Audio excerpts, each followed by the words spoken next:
Hello. I know probably most of you were thinking, hey, this dude just popped onto YouTube to whine and cry about his midlife crisis and then pissed off and was never coming back again. But hey, here we are.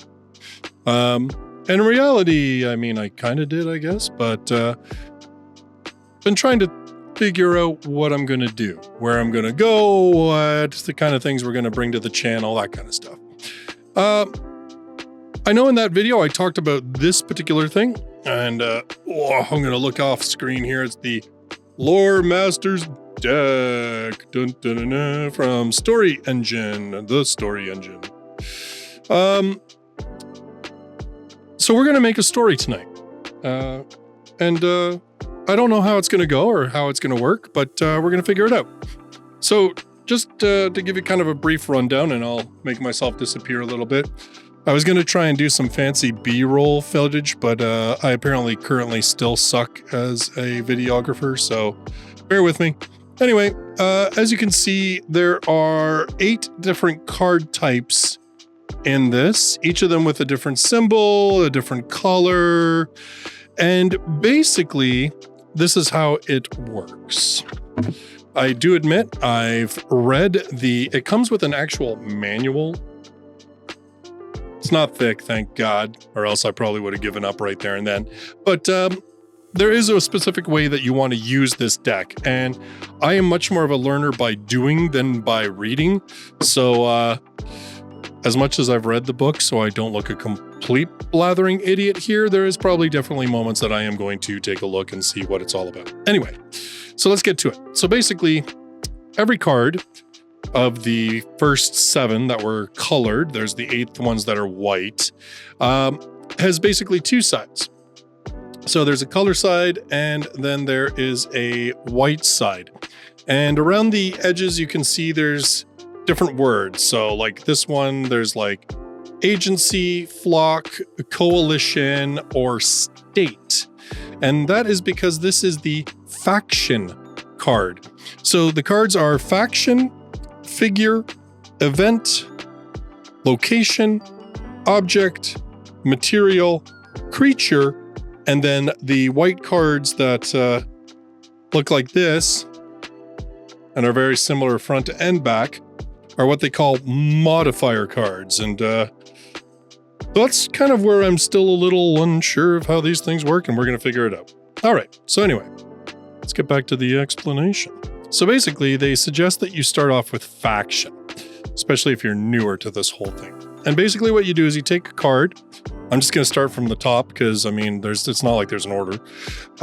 And you look at the colored side first, and you pick one of these 4 things. And the one that you pick, you will put on sort of the table facing you so that when you look directly at the card, you're reading the one that you picked. Then what you'll do is you will proceed to pick 4 more cards of the same type. But you're going to look at the white side. And basically, there are 4 different options around this, and you're going to choose one that somehow ties in to the item that you chose on the front of the card. So let's make this actually work here. Okay, so I said it was flock, agency, state, and coalition. I'm going to go with agency just because it's pretty generic and there's lots of stuff. So basically, I look at the card like this, and it's like agency is on the bottom. It's the one that you can read because it's not sideways or upside down. So that's the one that we're going with. So then I grab another one of these same cards, another one of the faction cards. But now I'm taking a look at the white side, the reverse side.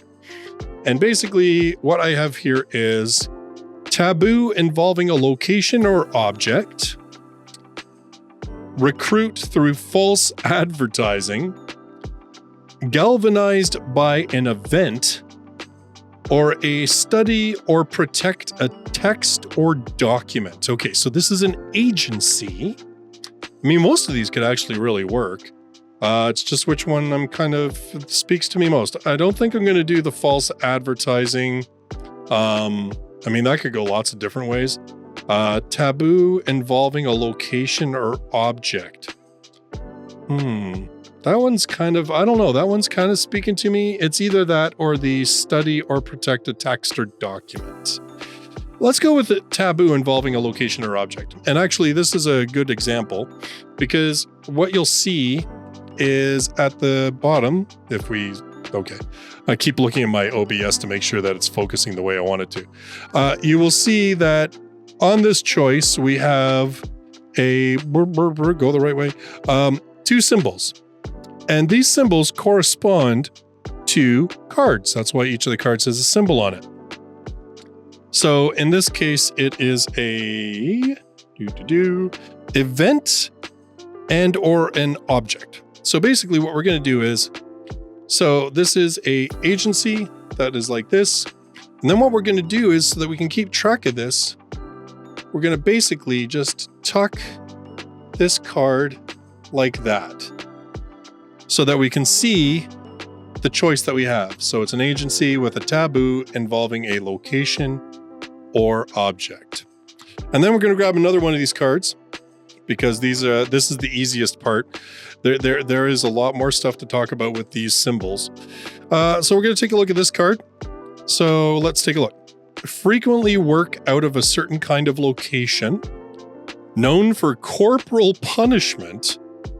Background, they restored a location or agenda. They make a resource publicly accessible.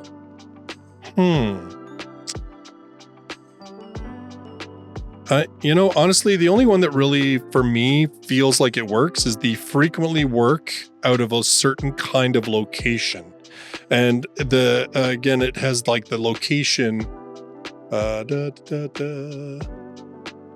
Ooh, this is so funky trying to like do it on the camera like this. Okay. I should just pay more attention to what's actually happening in front of me. Okay, come on. You can do it. There we go.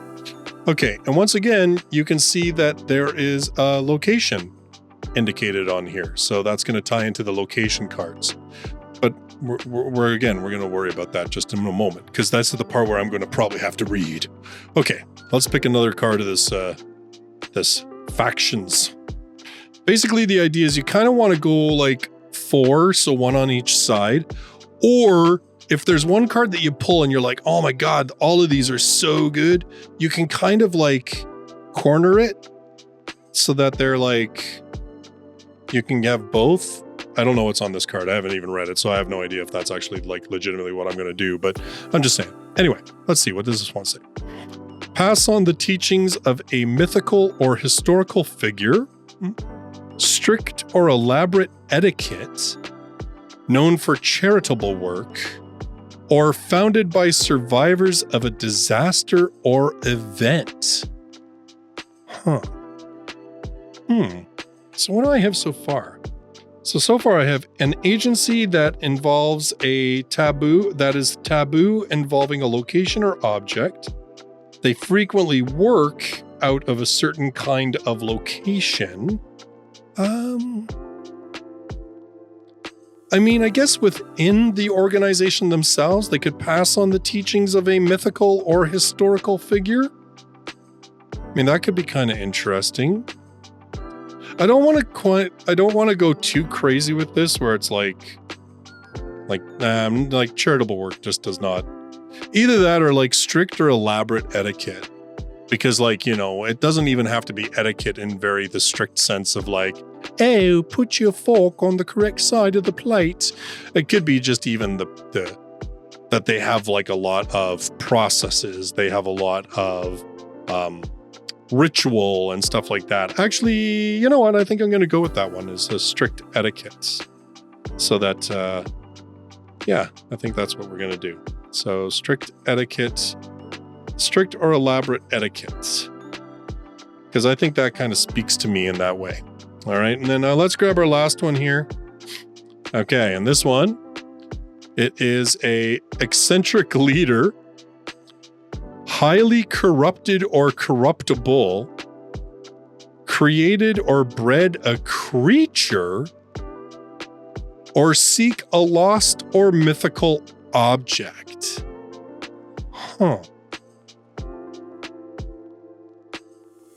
trying to think of like what goes nicely with all these other things that I've picked. Like I mean, creating a creature obviously could be a taboo. I mean, it's not exactly an object. And I mean, there is like a creature card, which actually, if I pick that one, there's a creature, it ties into the creature cards. But I don't think they're going to seek a lost or mythical object, because I think they already have something, is what I'm thinking. Or I guess it says there's a taboo involving a location or object. So, I mean, it could be that they're seeking that lost or mythical object, or they feel that they have to protect it, but it's kind of taboo, or, you know what, maybe I'll go with that one. Maybe we'll go with that one. Okay. So, basically, the card ends up looking like this. And I'll move it over so the camera will actually focus. Right? Okay. So, from what I see, so basically now, because some of these cards have symbols of other cards, we can pick a card and then tie it in. So just, man, I wish my desk was larger and not such a damn mess, or else I could put these on the desk and then I could just show you what I'm doing. But I can't do that because my desk is tiny and a mess. Okay, so anyway. All right, so we picked the cards. We did that whole whatchamacallits. So basically what we will do now is, if you can see, this is the manual. See how like I gotta reverse myself. See this one picture over here? They've used a item card because there was the item symbol, so it's a book. So we kind of have to do that for all the ones that have those symbols, because you can see they've got a crypt, which is a location card. So that would be our next step. So let me see if I can make myself at least a little bit of room so I can put this thing down. I don't think I need to keep holding it up. Y'all trust me that I'm legitimately picking the cards I'm picking, right? Maybe? Do I trust myself?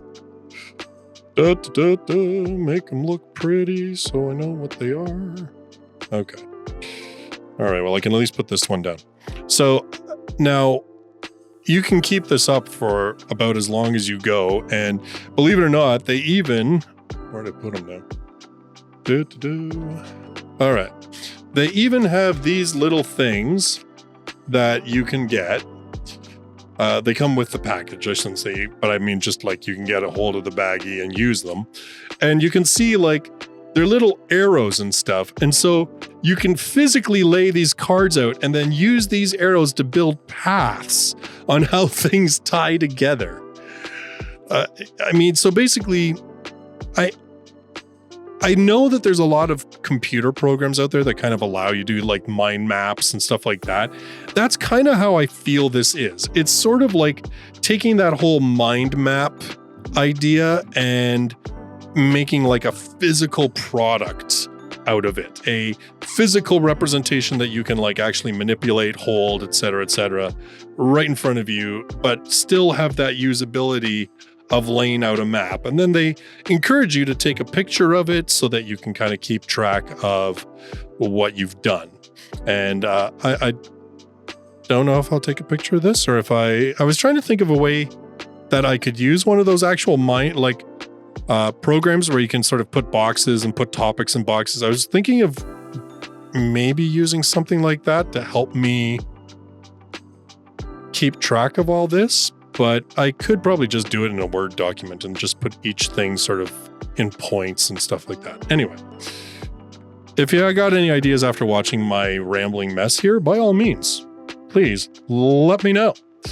All right, so one of the first things that we picked out was that it has to do with a taboo involving a location or object.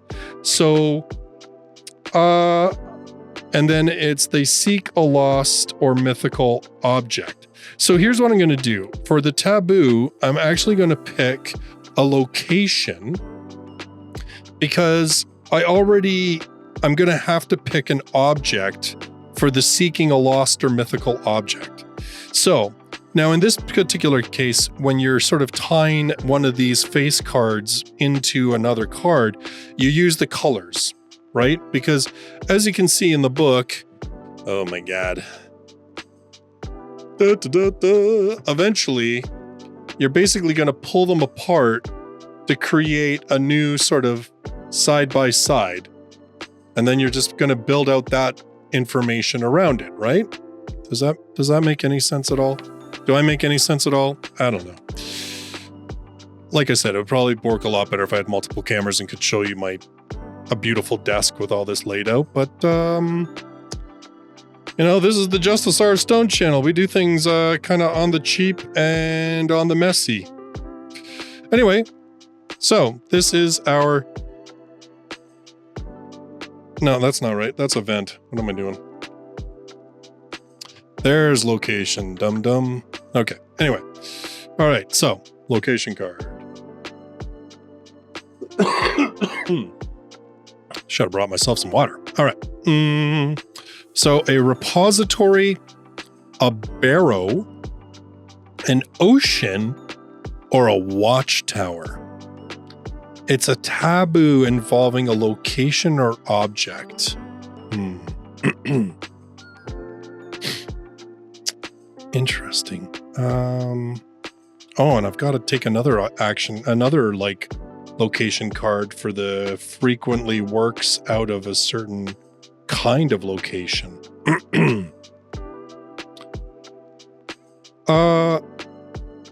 Let's say it's a repository. Let's pick another one because we got to do the location.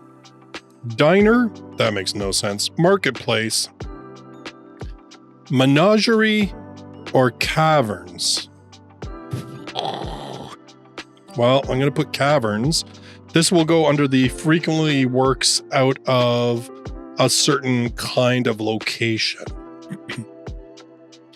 That could work, right? Because it could be like, it's a repository that's hidden in some mountains or something. And so they're constantly searching different caverns or, there could be something along the lines of, they might have a document that kind of outlines the location and they know it's actually in the ground somehow. I don't know. I'm just reaching maybe, but all right. And let's see, seeks a lost or mythical object. So let's grab an object card and see what it says. Okay. A whip, a backpack, a talisman, or a glider. Wow. These things are so random. I'm going to go with talisman because honestly, nothing else that I'm working on here makes sense with any of this. All right. So talisman. Okay. So right now, let's see if I can lift this up without totally losing control. It kind of looks like this. It's way messier because I just literally picked it up and made a mess of it. But like, you kind of get the gist, right? Please, maybe. All right. Okay, so now we're going to go to our directions because, oh my God, I don't know what to do now. So I have to pull.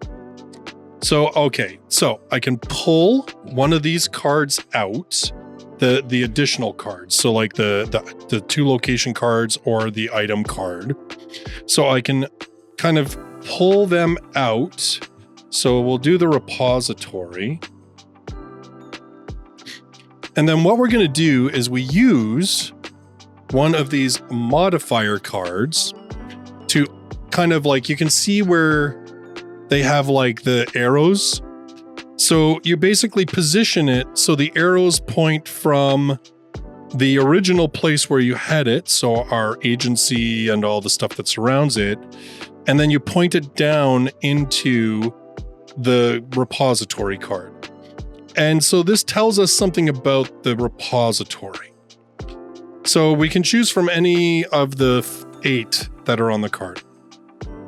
Academic, suave, booming, dull, firm, lethal, dreadful, energetic. Academic? Like an academic repository? I mean, that would make sense. Okay, so let's do that. Let's do academic repository. I'm trying very desperately to not have this be a complete mess on my desk. And I am failing absolutely fabulously. What a mess.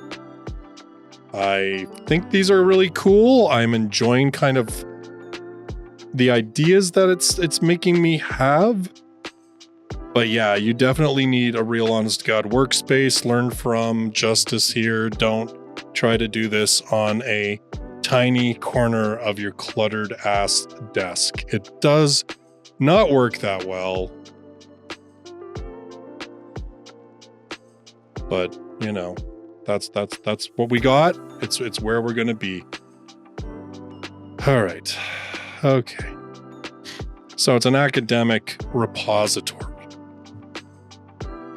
Okay, what about these caverns? How about we pull those out? All right, so we've got porous, remorseful, impartial, industrial, speckled, spontaneous, braided, or gelatinous. Oh my God, none of these really do anything for me. Impartial, remorseful, porous, speckled? Speckled? I don't know. Let's say speckled for now because nothing else makes sense. I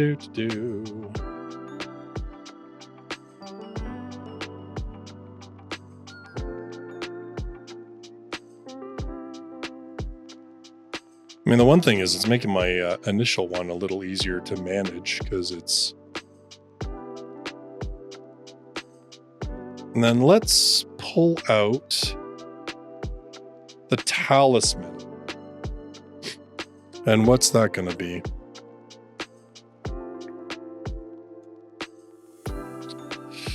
Chipped, bleeding, exclusive, enchanting, smelly, slender, dynamic, fibrous. Oof. Enchanting, I guess, maybe?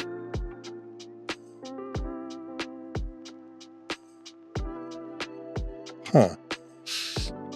So, again, because of my disgusting state of my desk, I'm not going to show you, but basically, so we have this central card of this agency, and now we have these three offshoots. The talisman that is enchanting, a repository that's an academic repository, and a cavern which is speckled.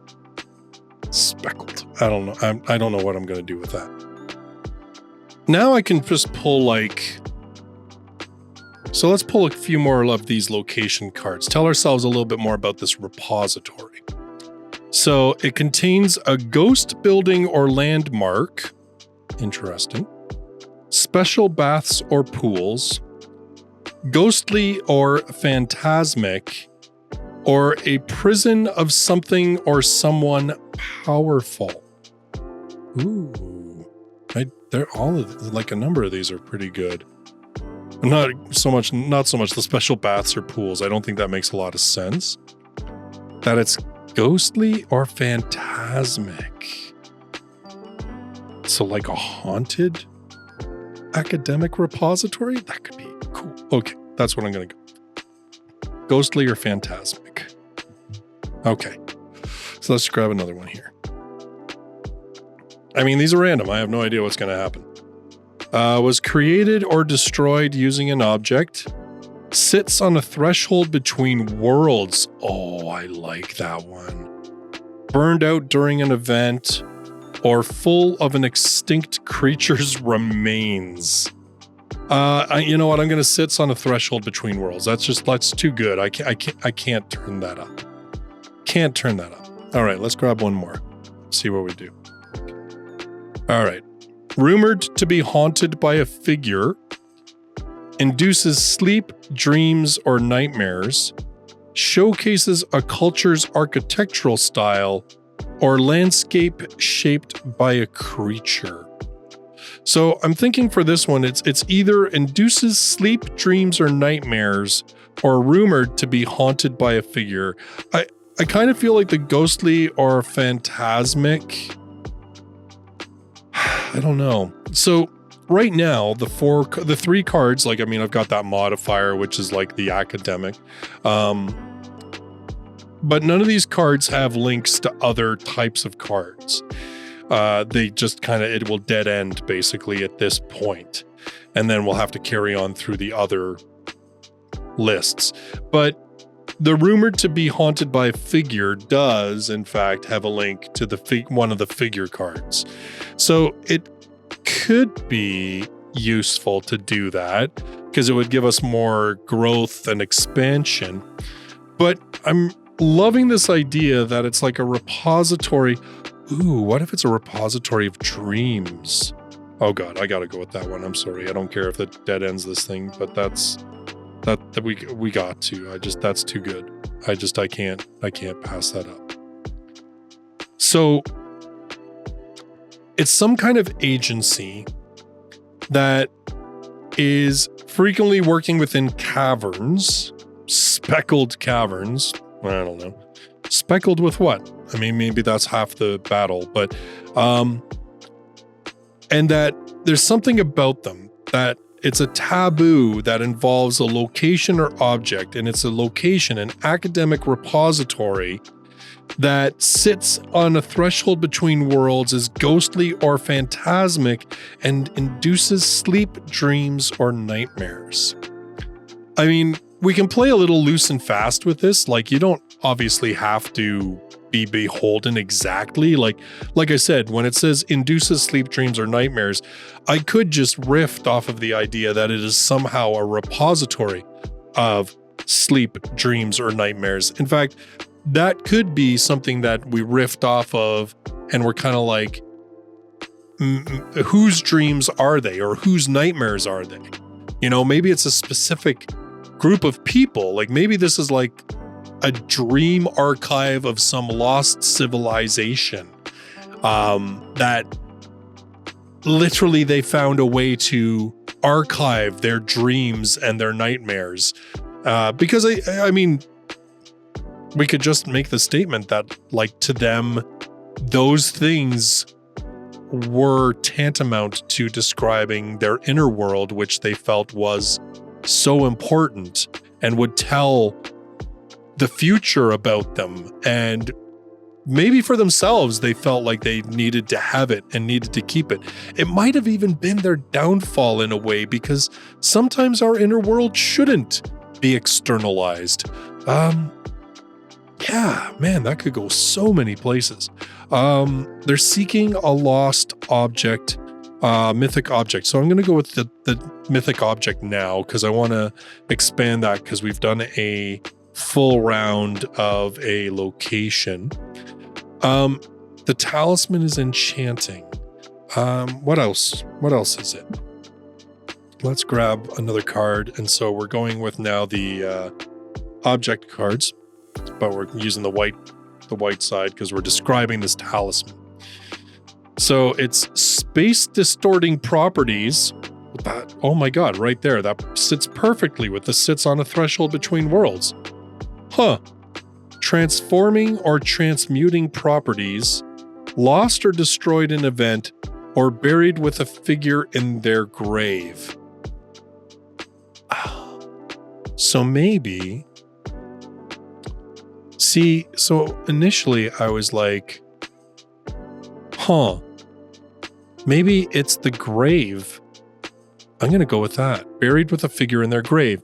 Because what that is going to do is that would explain the caverns a lot better than the repository, right? Why are they working in caverns? Because they're looking for this talisman. And why are they looking for the talisman? Because the talisman is... Actually, this is where I am going to do this. Where I'm going to use the both, because it has space distorting properties that will allow them to access this ghostly or phantasmic repository. Oh my God, this is like, dude, so cool. Oh my God.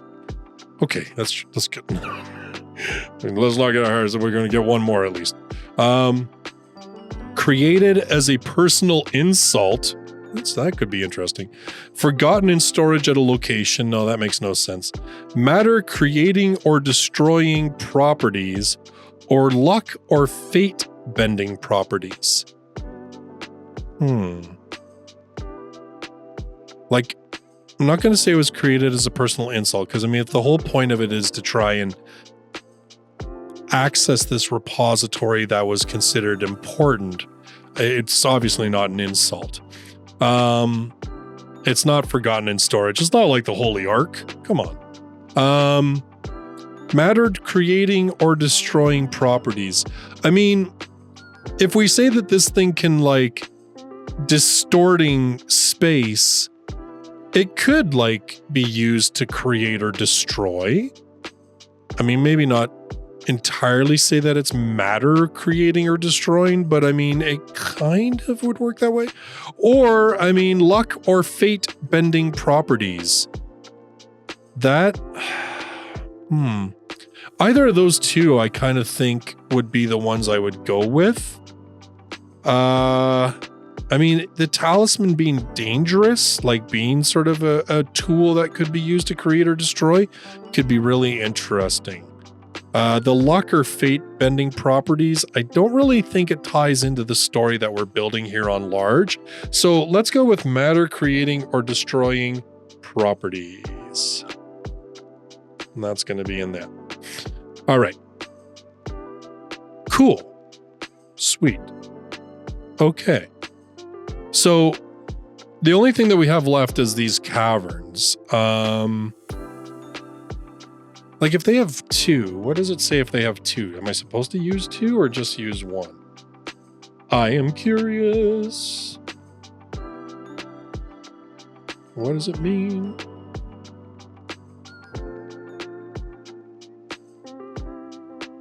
Do.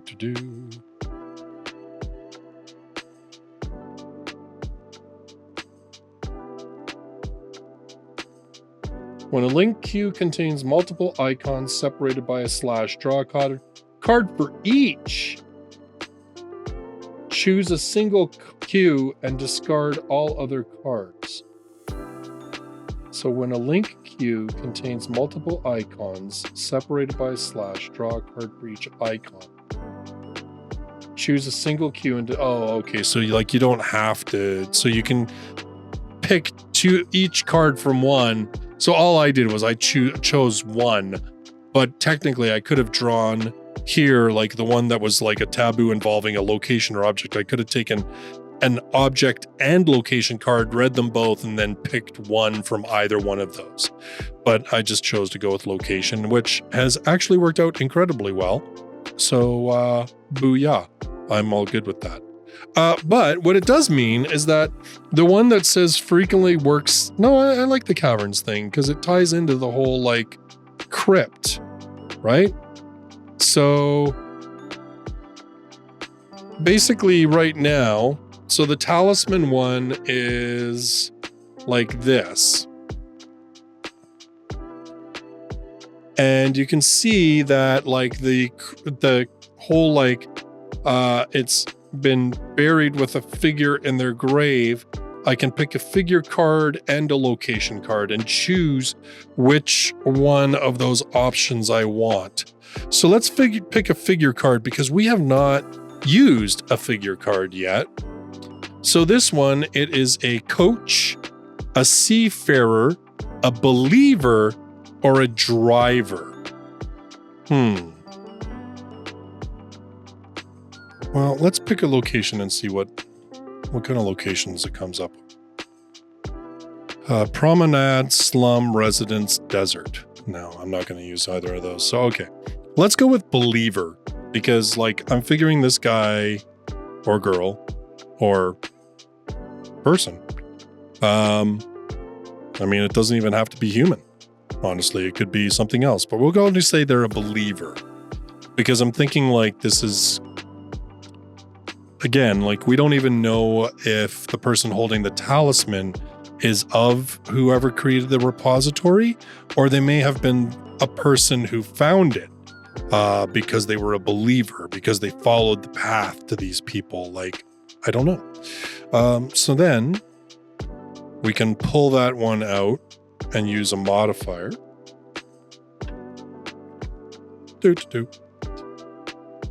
Poisonous, empathetic, hospitable, ruined, theatrical, rampant, dense, or peeling. Oof, none of those are really great. I'm going to go with ruined, though, because, you know, kind of makes more sense than anything else. Okay, let's know a little bit about more of this believer. We're just going to figure out the believer part, and then I think that's where I'm going to leave this for now. I will figure something out to actually like map this out so it's a little easier to look at, but family fortune and a resource or trade good. Body art of a creature, object, or location. Oh, so like a tattoo or something, I see. A polyglot or polymath, or find a long lost, or has an agenda to find a long lost friend or family member. I'm actually going to go with the background, I think. Background in family fortune and a resource or trade goods, because that would be like a good background for somebody if he had become a believer and had resources and riches to go searching out for this talisman. Let's do another one. Another character card. Green thumb are good with animals. Played an improbable role in a major event. Has an agenda to infiltrate a faction. Or trait knows the location of a powerful artifact. Well, I mean, knows the location of a powerful artifact is kind of like on the nose. The dude's dead with the artifact. So how about we say infiltrate a faction? Maybe he knew where this was. Maybe he wasn't a believer. He pretended to be a believer and to try and get this thing, this talisman. All right. And one more character card here. Underworld or high society connections. Well, that would tie into what we've got. Anxious or fearful mannerisms. Background of being linked to a crime or agenda. Get revenge on something non-human. I'm going to go with the real straight ahead one, which is the underworld or high society connections, because it just kind of rounds out what we've done with other parts of the character with this person. So there we go. Okay, so I'm going to leave it here because I'm running out of space and I don't know how painfully boring this video is. Maybe it's not boring at all. Maybe y'all are having a good time. I don't know. I'm having a good time. But that's just because I'm kind of excited by how this is, this is the first time, literally the first time I'm using this on camera. And so like, I had no idea, like, you know, when you watch YouTube videos or you watch promotional videos or you like read stuff on like Facebook and things, you're like, yeah, it sounds real cool. And then a lot of the times it's nowhere near as cool. And you think, wow, I just wasted way more money than I should have. But this is actually cool. Like I said, I really need to find a better place to do it so I have more room. But this is very cool.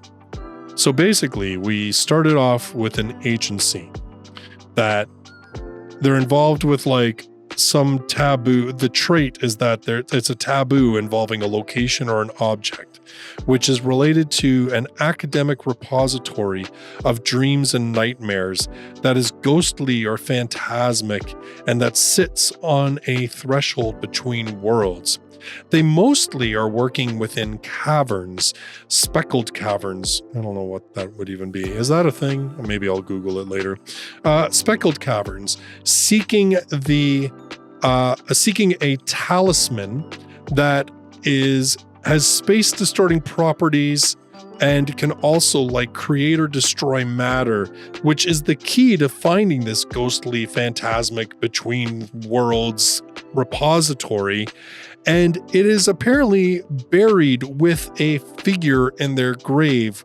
And this figure was a believer of some kind of cult, or maybe they were people that were worshiping this repository, or maybe they were descendants of the people who created the repository, but they're so far removed now they've lost the access to it or the knowledge on how to access to it. And he was kind of ruined by his seeking out, like he had a family with fortune and resources and trade goods and, had connections to high society, and he used them all to try and infiltrate this faction, this group that he either truly was a believer of or was just faking that belief in order to access the information that they had. Wow. And like, the whole infiltrate a faction thing will bring out another faction card, which we could then build that faction.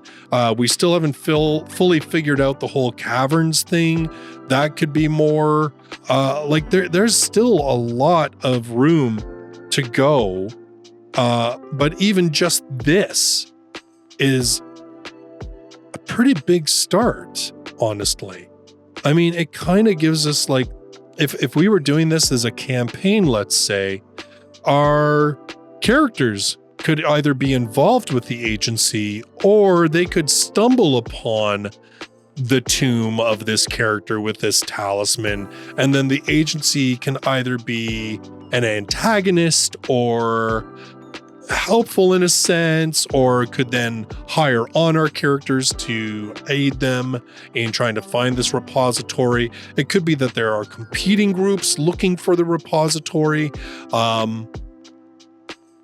Maybe there is a belief about what kind of dream. Maybe the idea is that they think it's dreams that are stored in this repository, but in reality, it's nightmares. And the twist could be at the end of like book one, or at what we think is going to be the end of the campaign. Surprise, you've just unleashed Pandora's box, a whole repository of nightmares upon the world. That could be a really cool twist. Anyway, so that is the Lore Masters deck. Dun, dun, dun. That's the book, obviously. I picked this up. So the Story Engine has several decks. They have like the Story Builders deck, I think they call it, or Story Writers deck, or the Story deck. I don't know. They have like the World Building deck, and then they have this one, and then they have expansions for the story one, the general Story Writers deck. They have expansions for like specific genres and stuff like that.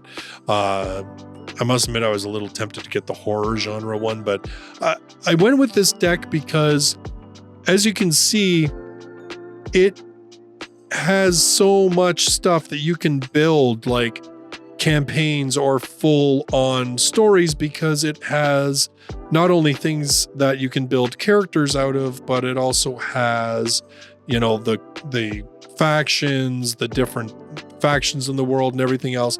And to be fair, even though you're kind of building out as a web, like I showed, it doesn't stop you from just drawing another, like, I need a character, and drawing out a character card and then just building one. Like, there's quote unquote rules, but they also, even in the book, they're kind of like, yeah, as much as the rules are rules, like they're there to kind of kickstart you and pull you along and make it so that you're just not going willy-nilly, and it kind of forces you to creatively tie the things together. But at the same time, if you really need, you just kind of separate yourself from those rules a little bit, and build out a different character or whatever. I mean, even the character card, like I said, we can build another faction because that's what he's gotten involved in. But like even the family fortune in a resource or trade good, there's like an items or a resources card, like, so even that you can build out, and slowly but surely you're building this very complex story where you have this agency, that we have the backstory about what they're doing. We know what they're looking for. We know what the ultimate goal, even if they find that item, is. We have a character who is getting fleshed out, and we obviously could flesh out far more. Yeah, man, it's so cool. And like I said, even the location of the caverns themselves, we could pull 3 more cards to describe those caverns, and easily those could link off into something else. So I'm really excited by this. I really am. I'm really excited by this. I think this is going to be amazing. I just need more freaking room. So that is the Lore Masters deck from the Story Engine.